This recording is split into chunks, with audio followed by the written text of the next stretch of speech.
La Segunda Guerra Mundial todavía oculta numerosos secretos. Muchos de ellos se guardan en los cuarteles de Adolf Hitler. Me llamo Łukasz Kasek, soy explorador y apasionado de la historia. Me gustaría invitarles a viajar a los lugares donde se tomaron las decisiones más importantes de la Segunda Guerra Mundial. Veremos cómo vivía uno de los mayores criminales de la historia del mundo y desde dónde comandaba sus ejércitos. Conoceremos los cuarteles de Hitler. Anlage Süd.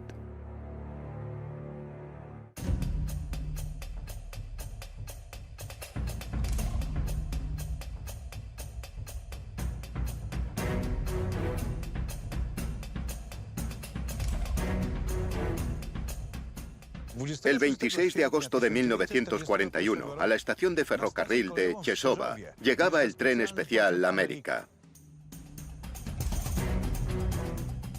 En cuanto Adolf Hitler salió del vagón, los alemanes escondieron el tren en un refugio especial construido expresamente. Adolf Hitler y su comitiva se dirigieron entonces en coche a Stepine, donde iban a encontrarse con el tren de Benito Mussolini.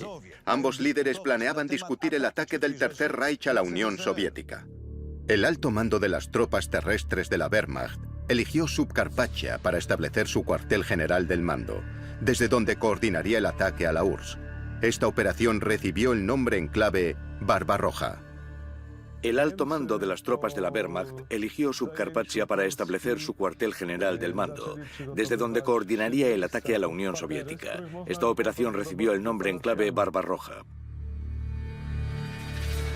Anlage Nord, o la guarida del lobo, fue construido cerca de la localidad de Gierlos, en el actual voivodato de Varmia y Masuria. Desde aquí se coordinaron los ataques a los estados bálticos. Anlage Mitte, que significa zona media, se encontraba cerca de los asentamientos de Konevka y Yelen, en lo que hoy se conoce como el voivodato de Lodz. Esta base era óptima para los planes de ataque a Smolensk y Moscú. Mientras tanto, el complejo Anlage Süd, o zona sur, estaba situado entre el pueblo de Stepina y la localidad de Czeszowa, en la actual provincia de Subcarpathia, desde donde se podía planear el ataque hacia el sur, en dirección al Mar Negro. Anlage Süd era uno de los 3 cuarteles de mando que los alemanes habían previsto para la guerra contra la Unión Soviética.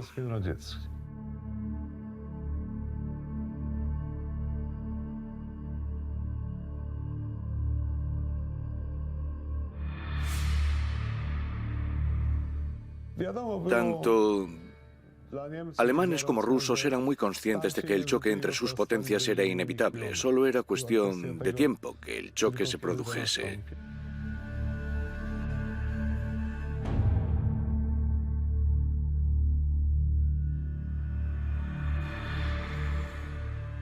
Este lugar fue elegido no por accidente, sino porque no muy lejos de aquí se habían construido 2 túneles enormes para ocultar de una forma rápida y eficaz el tren América.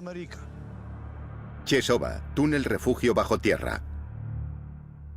A Hitler le aterrorizaba que lo bombardeasen, y este era su medio para autoprotegerse. El cuartel, situado en la zona de Stepina y Czeszowa, contaba con 2 túneles de hormigón, construidos para los trenes que funcionaban como centro de mando de Hitler, el Asia y el América. Además, disponía de instalaciones auxiliares. Estos complejos se encontraban a 150 kilómetros de la frontera provisional germano-soviética, demarcada tras la ocupación de Polonia, y por lo tanto muy cerca de las operaciones militares del Tercer Reich. Stepine, túnel refugio en superficie.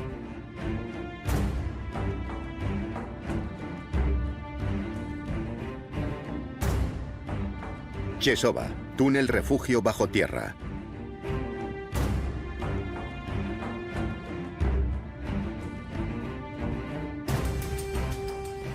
¿Por qué hay 2 refugios para trenes en Anlage Süd?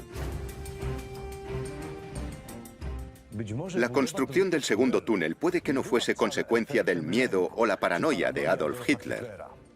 Si los aliados hubiesen descubierto que Adolf Hitler se encontraba en su cuartel de Anlage Süd, no habrían sabido sobre qué túnel arrojar sus bombas. Tal vez era así como Adolf Hitler planeaba confundir a sus enemigos. El túnel de Czeszowa estaba oculto en la montaña de Sarnowski. Lo interesante es que la propia montaña ofrecía un camuflaje natural, oculto en la roca.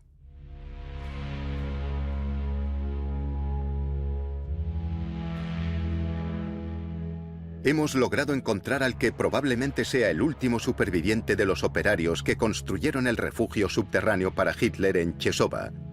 Tadeusz Lutak, apodado Panzer, fue soldado y estuvo al mando de una brigada del ejército clandestino polaco. Yo estaba en la escuela de oficiales porque me gustaba mucho el ejército. Me gustaba disparar e incluso antes de la guerra ya tenía escopeta. Aún recuerdo cuando llegaron los coches a Czeszowa y la verdad es que no teníamos ni idea de qué tramaban los alemanes.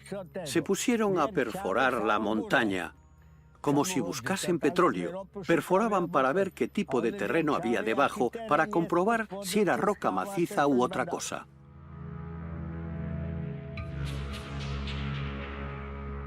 El lugar donde se construyó el túnel no fue elegido al azar.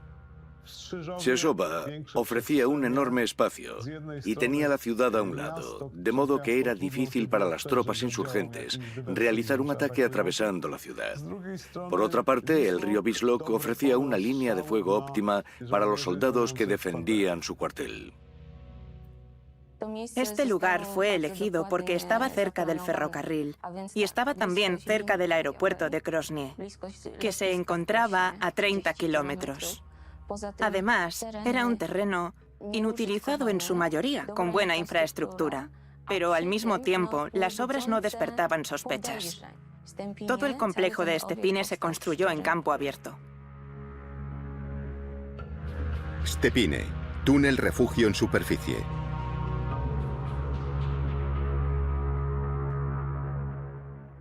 En general, la vida normal prosiguió sin verse afectada. Nada sugería que aquí se estuviese construyendo un enorme túnel que serviría de refugio para el tren de Adolf Hitler.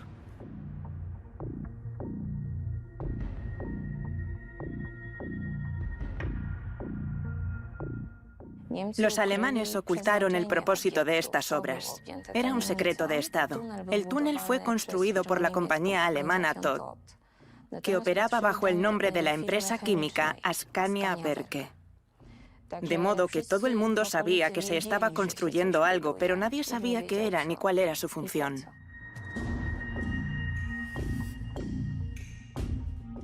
Todo el perímetro de la zona de obra de 50 hectáreas estaba rodeado por un vallado de planchas de madera de 2,5 metros de altura, para que nadie pudiese ver lo que ocurría en el interior. Durante la guerra, nadie hacía preguntas y nadie comentaba lo que pasaba allí dentro. Evidentemente, la seguridad era estricta en todos los aspectos y el acceso a la información estaba limitado. No era fácil guardar las apariencias y mantener la seguridad con 5.000 obreros entrando en la obra día sí y día también, entre los que había judíos del campo cercano, yugoslavos, italianos e incluso alemanes y polacos de la cercana localidad de Czeszowa. Los polacos eran vecinos de Czeszowa. En el túnel solo trabajaban alemanes e italianos. Las otras nacionalidades eran las responsables de preparar el material de construcción. Cuando llegaba la grava, estaba congelada porque era invierno. Había 6 polacos destinados a un vagón. Había también 6 alemanes con otro. Nosotros hicimos nuestro trabajo y acabamos nuestro vagón, mientras que los alemanes aún iban por la mitad. Ellos siempre decían, "Langsam aber sicher", lentos pero seguros. Se usaban hormigoneras enormes, de 500 o 750 litros para la obra, y no eran plantas para mezclar hormigón ni hormigoneras normales, sino enormes mezcladores de hormigón con grandes motores diésel. 6 de nosotros trabajábamos con las 2 hormigoneras. Teníamos azúcar del ejército patrio. Si añadías azúcar al hormigón, lo enfriabas y no fraguaba. Incluso a día de hoy sigue rezumando. Los alemanes pusieron las tuberías después. Si hubiesen averiguado lo que estábamos haciendo, nos habrían metido una bala en la cabeza. Simplemente era traición.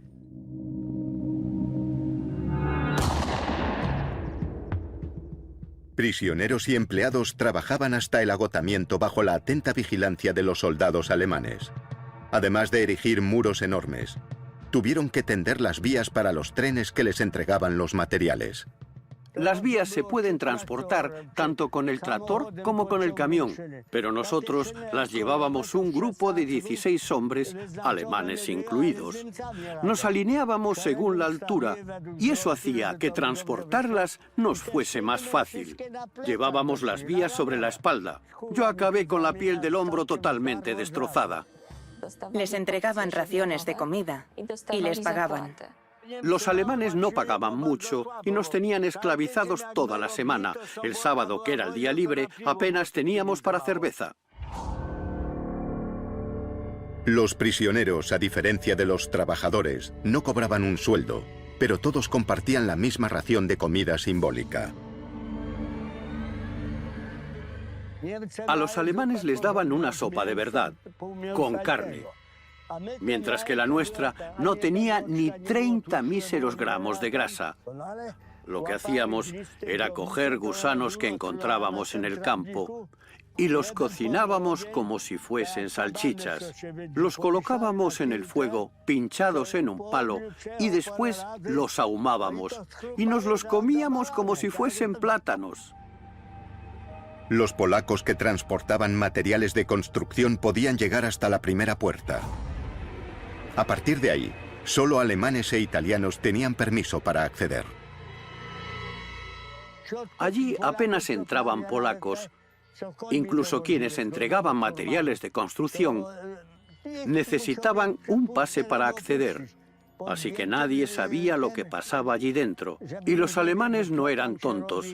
Siempre había uno escondido detrás del taller. Nosotros no lo veíamos, pero siempre había alguien allí escondido que nos estaba observando.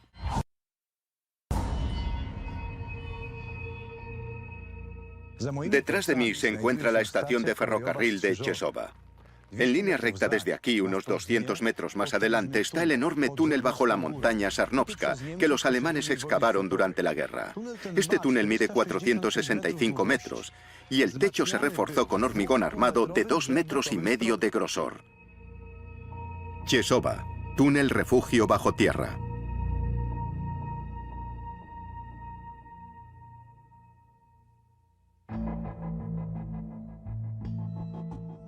Este túnel bajo la montaña, que mide como 4 campos de fútbol de largo, tiene 5,5 metros de altura, es decir, como un edificio de 2 plantas. La anchura del túnel es de 8 metros. El refugio de Czeszowa da acceso al otro lado de la montaña Sarnowska. El túnel está cubierto por 35 metros de tierra.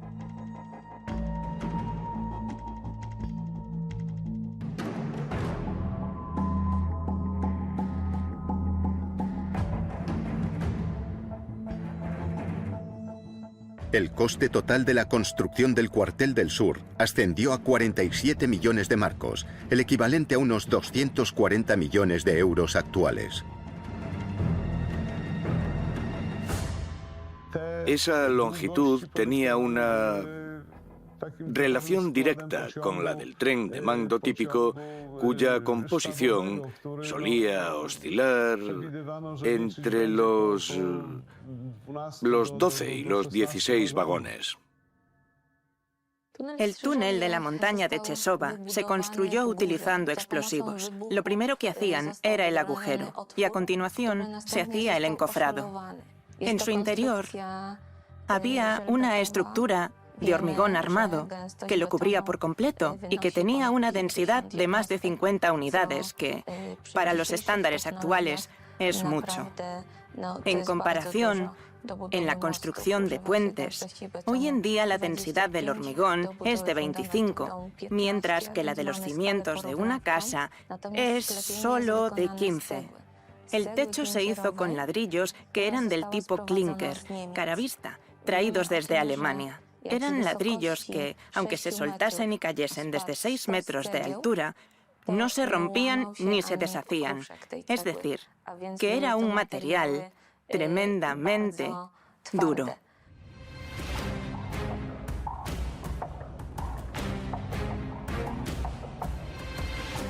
El líder y dominador del Tercer Reich estaba acostumbrado a disponer siempre de una sala segura contra ataques, donde pudiese analizar y debatir más planes para la conquista del mundo. Pero ¿cómo hacer algo así en un túnel de más de 400 metros?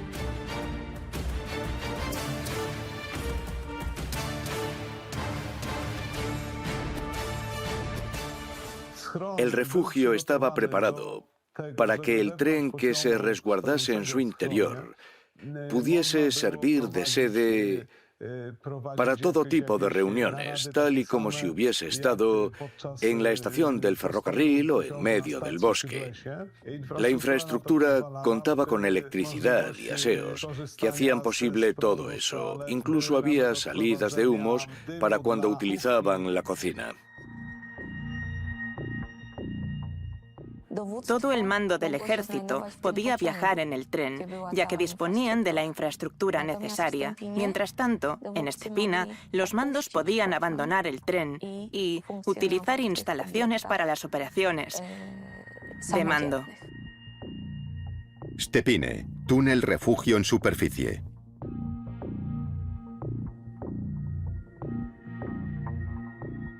El túnel en superficie de Stepine es 72 metros más corto que su gemelo subterráneo de Chesova.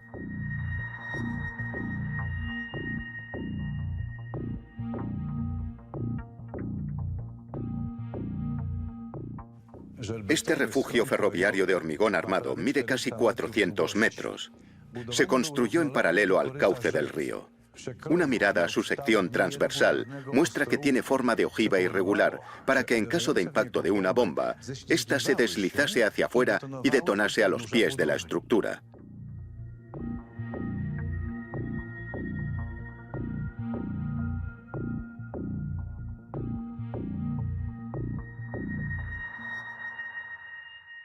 Los muros miden 2 metros de grosor, lo que garantizaba la seguridad total, aunque hubiese impactado en el mismo lugar varias veces seguidas un proyectil de artillería de calibre 220 milímetros. Pero también había otras medidas de seguridad.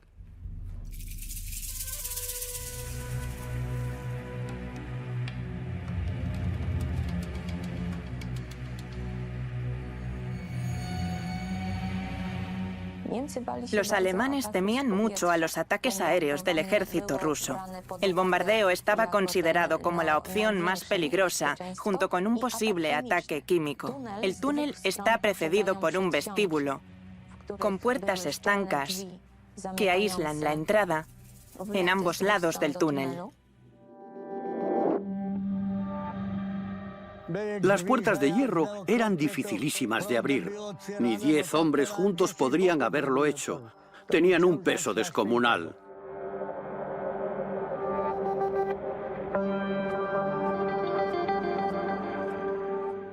Cada complejo tenía su propia central de suministro eléctrico y el aire se filtraba siempre, ya que el filtrado es lo mejor ante un posible ataque con gas, una posibilidad que estuvo muy presente durante toda la guerra.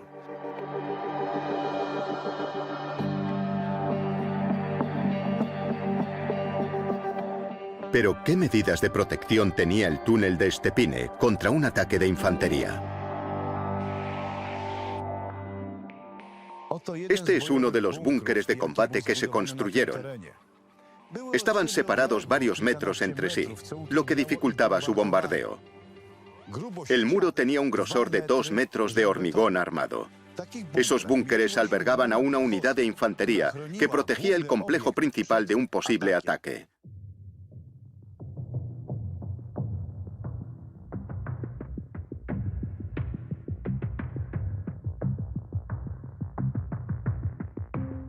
Además de los refugios para los trenes propiamente dichos, también había Otras instalaciones de seguridad repartidas por toda la zona. Los búnkeres de combate disponían de ametralladoras que apuntaban en 3 direcciones, aunque las armas de esos refugios también solían estar apuntando siempre hacia el lugar donde supuestamente se esperaba la mayor amenaza.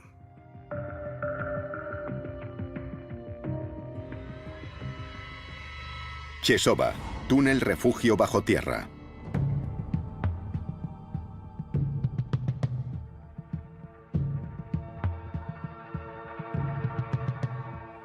El túnel de Chesova podía acoger sin mayor problema y entero al tren de Adolf Hitler, el América. La información de inteligencia según la cual aquí habría habido también una fábrica de equipamiento militar nunca llegó a confirmarse. Nunca se encontró un segundo nivel subterráneo, ni cámaras laterales, ni salas camufladas. Es muy posible que hubiese habido planes de ampliación para el futuro, pero al parecer nunca se llegaron a realizar. A primera vista, ambas estructuras parecen simples, pero construir 2 refugios para túneles tan avanzados y en tan poco tiempo, y que ambos hayan sobrevivido hasta hoy, es sin duda una hazaña impresionante. Las obras de construcción duraron 1 año. Con esos materiales y esa tecnología, repetir algo así en el siglo XXI resultaría impensable, casi imposible. Cuando estábamos acabando el túnel, los alemanes nos dijeron que el trabajo estaba terminado y que tendrían que llevarnos a Alemania con ellos. Pero cuando se llevaban a polacos que ya habían acabado su trabajo, normalmente les pegaban un tiro. Los alemanes lograron construir unas instalaciones avanzadas con suma eficiencia, pero ¿cómo resolvieron el problema de asegurar los túneles para que no entrasen civiles? Cuando se terminó la construcción, llegó el cuerpo de seguridad estándar alemán compuesto por unas 150 personas. Y a partir de ese momento, los refugios se cerraron a toda persona que no tuviese autorización. El mando estableció una serie de castigos rigurosos para quien se saltase la seguridad, y los alemanes incluso llegaron a disparar a las personas que se acercaban al refugio o a quien se atrevía a cruzar el vallado. Además de este, había 2 filas de alambradas de espino, y los vecinos de la zona nunca tuvieron permiso para entrar.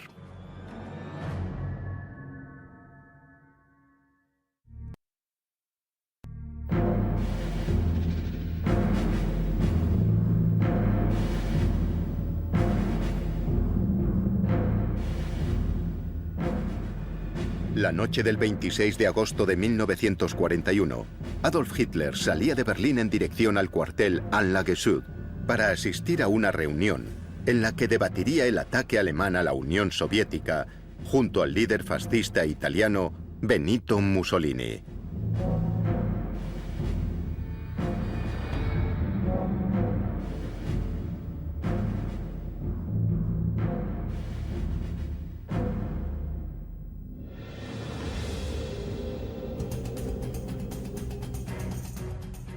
El tren blindado de Hitler no entró en la Polonia ocupada.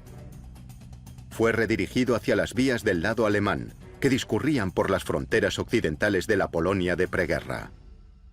Solo una vez que el tren llegó al sur, se dirigió hacia Rostov para detenerse en Chesova. Al igual que habían hecho en los primeros viajes de Hitler, el tren tomó una ruta indirecta.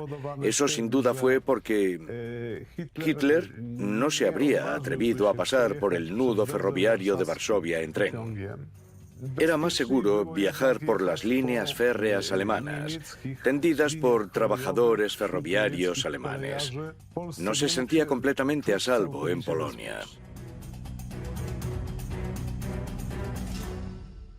Este tipo de comportamientos tendrían una explicación en la ansiedad de Hitler y podrían estar relacionados con el hecho de que siempre estaba buscando potenciales amenazas. A menudo resulta complicado distinguir en las personas propensas a las reacciones excesivas si sus actos vienen dictados por la ansiedad o por la psicosis, o si se trata de actos racionales de alguien que está en el punto de mira y es candidato obvio a un asesinato. Y la obsesión de Hitler con la seguridad podría haber sido bastante comprensible.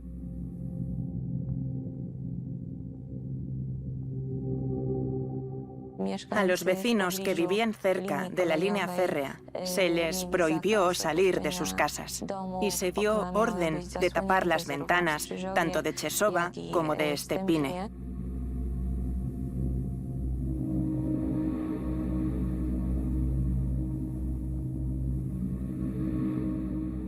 Sabemos que el tren de Hitler llegó a la ciudad y se detuvo. Tal vez fuese porque era la hora del almuerzo. El tren de Adolf Hitler se detuvo justo antes del túnel. Había 2 vagones blindados en cola con 3 ametralladoras cada uno. Y lo mismo en la cabeza. En medio había 3 coches cama y comedores elegantes. Nadie abandonó el tren. Desayunaron. El tren paró durante media hora y después se fue. Nosotros salimos con el tren. Tiraron un montón de latas vacías desde esos vagones. Al acabar, tiraban las latas por la ventana, al campo.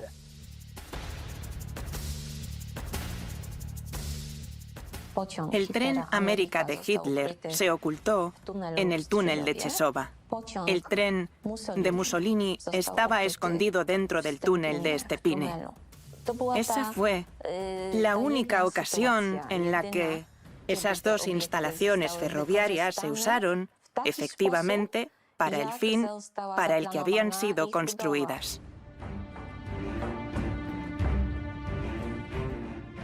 Benito Mussolini, primer ministro italiano, líder fascista y dictador.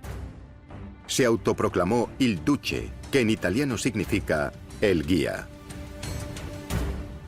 Hitler lo consideraba el primer hijo de Italia, un hombre que, para él, había cambiado la historia. A Hitler le impresionaba, además, que Mussolini era muy parecido a él. Era un hombre nacido de la nada.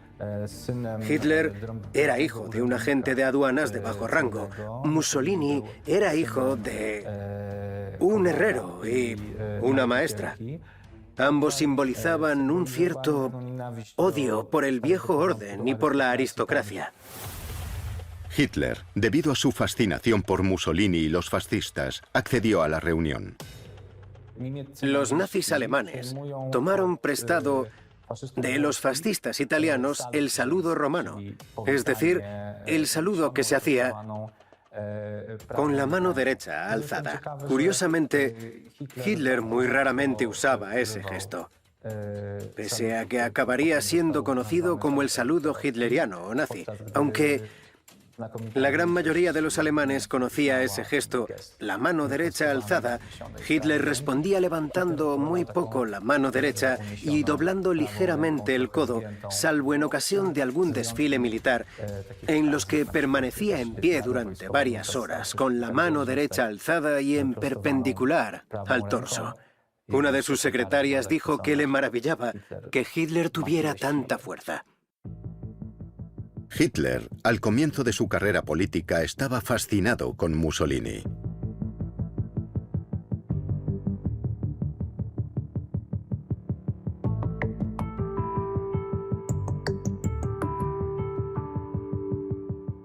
Sin embargo, la admiración del Führer por Italia empezó a convertirse en rivalidad en cuanto se reforzó la posición de Hitler en la arena política.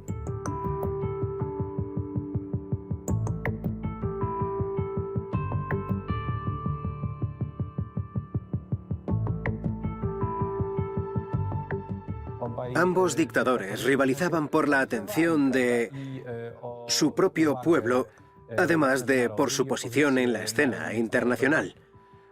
Mussolini también intentaba competir con Hitler en cuanto a vigor físico.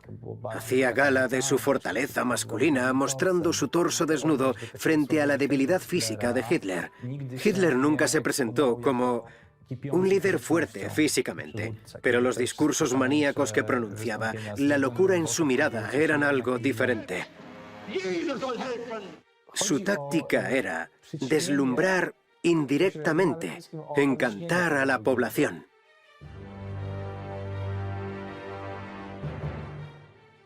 En Chiesi, Stepine, Hitler presumió de su refugio para trenes, algo que causó una gran impresión en Mussolini.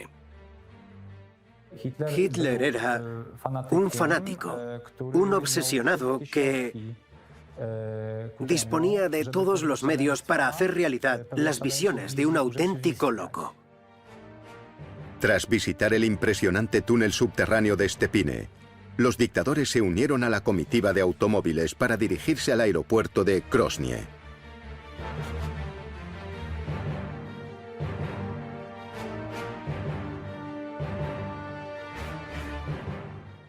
Hace 78 años, cuando Adolf Hitler y Benito Mussolini atravesaron en coche las calles de Krosnie, la ciudad estaba desierta.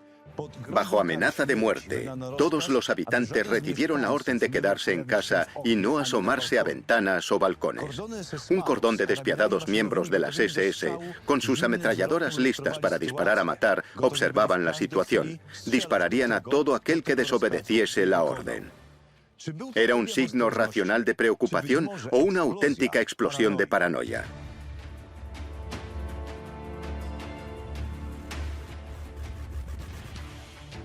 A Hitler no le gustaban los polacos y tenía miedo a las tácticas de guerrilla que usaba la resistencia polaca, que era relativamente activa. Y conviene mencionar que Hitler sufrió varias tentativas de asesinato, más de una docena en total a lo largo de toda su corta vida.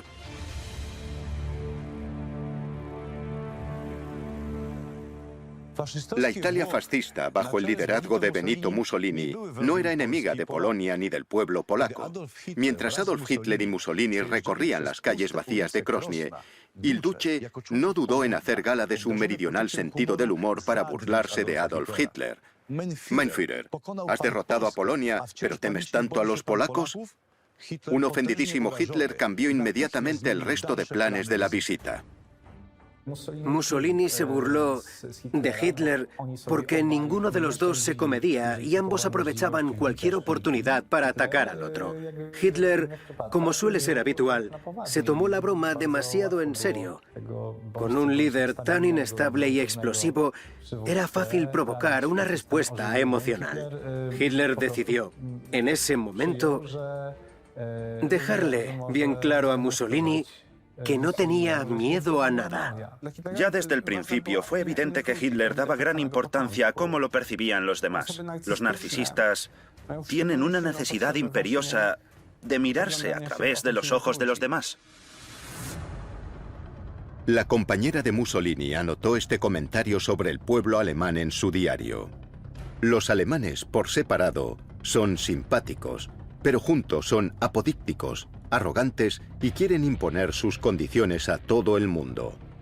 Por eso son tan insufribles. Ambos dictadores despegaron desde el aeropuerto de Krosnie para visitar a los soldados italianos en el frente oriental, concretamente en Ucrania. Regresaron unas horas después. Hitler estaba extremadamente preocupado por su vida. Intentaba protegerla de todas las maneras posibles. Solo permitía acercarse a él a personas que hubiesen sido investigadas. Ningún extraño tenía acceso a él, nunca. Y a medida que avanzaba la guerra, su obsesión aparentemente fue creciendo. Al final de la guerra, sospechaba de todo el mundo. Cualquiera podía ser un asesino en potencia. Hitler, a pesar de su temor a ser asesinado, quiso demostrarle a Mussolini que no tenía miedo y ordenó que los coches circulasen entre la población local.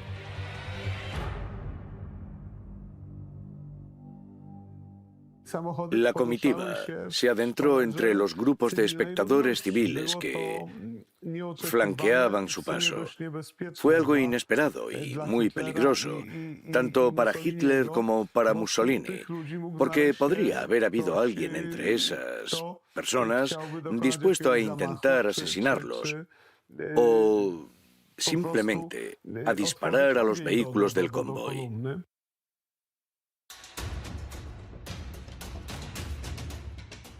El resumen de la visita de Adolf Hitler al cuartel de Anlage Süd el 26 de agosto de 1941 en líneas generales sería el siguiente. El tren en el que viajaba Hitler salió de noche y evitó la ruta directa por razones de seguridad. Justo antes del refugio, el tren blindado América se detuvo, puesto que era la hora del desayuno para el Führer y su séquito. Hitler cubrió el trayecto desde el túnel situado bajo la montaña de Chesova hasta el túnel en superficie de Stepine en coche. Allí le aguardaba ya el líder de la Italia fascista, Benito Mussolini. Ambos dictadores fueron en coche hasta el aeropuerto de Krosnie, situado a 30 kilómetros de distancia. Desde allí volaron a Ucrania y después regresaron al cuartel. Hitler, tras estar apenas medio año en el poder, consiguió lo que Mussolini tardó 3 años en lograr. Fue el tiempo que Hitler necesitó para consolidar y concentrar todo el poder. Hitler, hasta el final de la guerra, y a pesar de lo desacertado de las operaciones militares que llevaban a cabo los italianos, o de lo mucho que se debilitaba el poder fascista, continuó manteniéndose leal a Benito Mussolini.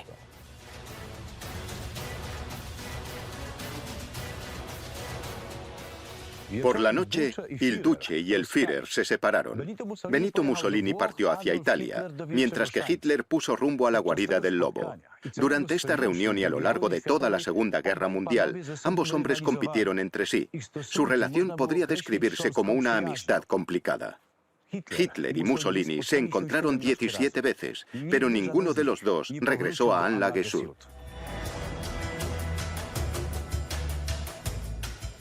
Como resultado de la Operación Barbarroja, las zonas occidental y central de la Unión Soviética habían sido ocupadas.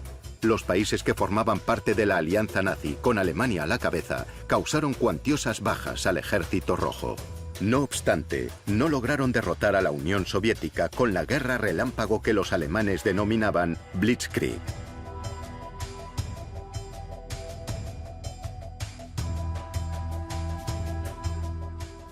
Estos cuarteles se construyeron cerca del frente y un centro de mando móvil en un tren parecía un sistema óptimo para librar una guerra. Sin embargo, la situación en el frente no discurrió según los planes previstos y parece que estos túneles simplemente al final no se utilizaron, puesto que resultaron innecesarios. Los planes son una cosa, la realidad es totalmente diferente. Adolf Hitler estuvo en Anlage Süd solo en una ocasión, durante su encuentro con Mussolini. Fue la única vez en la que los túneles se usaron para el fin con el que se habían construido. ¿Pero qué fue de ellos durante la guerra contra la Unión Soviética? Una mañana llegó un tren, cargado hasta los topes de munición o de no sé qué con destino a Stalingrado. Entró en el túnel y esperó el día entero. Y entonces, cuando oscureció, se fue. Se metió allí para evitar ser bombardeado. Era una especie de escondite.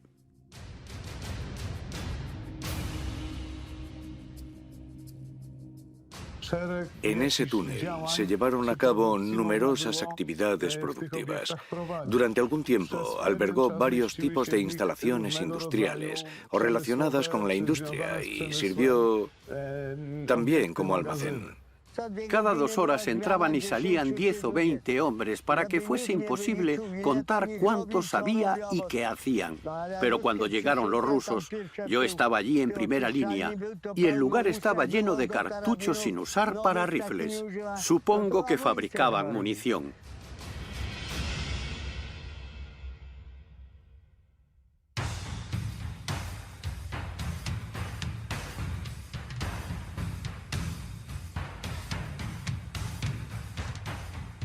Ante el avance del Ejército Rojo, los alemanes lo desmantelaron todo y se llevaron la mayor parte del material. El resto simplemente fue saqueado. Tras atravesar el frente enemigo en 1945, a los rusos no les interesaban especialmente este tipo de instalaciones. Su intención era llegar a las fronteras preguerra del Imperio Alemán lo antes posible. Estos lugares fueron saqueados fundamentalmente por los habitantes de la región. Se llevaron la maquinaria e incluso menaje de cocina como cucharas y tenedores. Aún se pueden encontrar gran cantidad de piezas de ese tipo en las casas de la zona.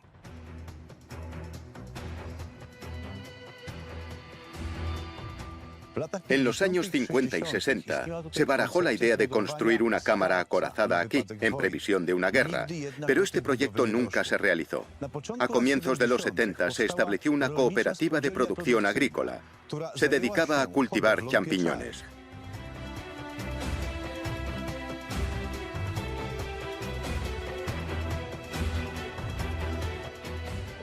Las condiciones climáticas del interior se aprovecharon al máximo.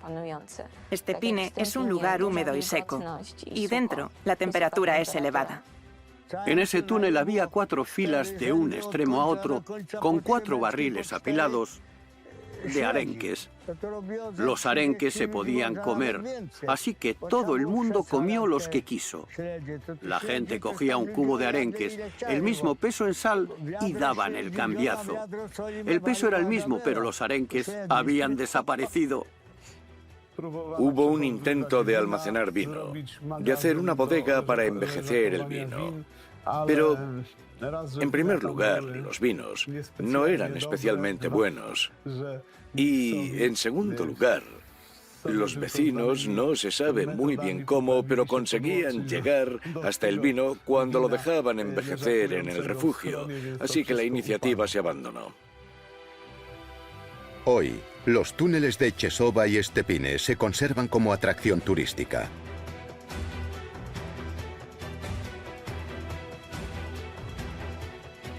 El teniente Tadeusz Lutak ha cumplido 102 años.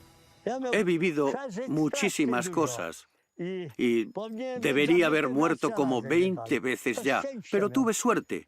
Aparentemente, ese era mi destino, librarme de la muerte para poder contar mi historia.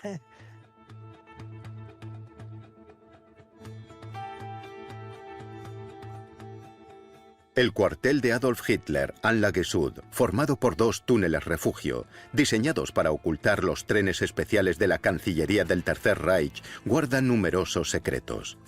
¿Estos lugares son solo un símbolo de la obsesión del Führer por la seguridad? ¿O fueron tal vez el síntoma más caro de su megalomanía? Probablemente, la respuesta nunca la sabremos.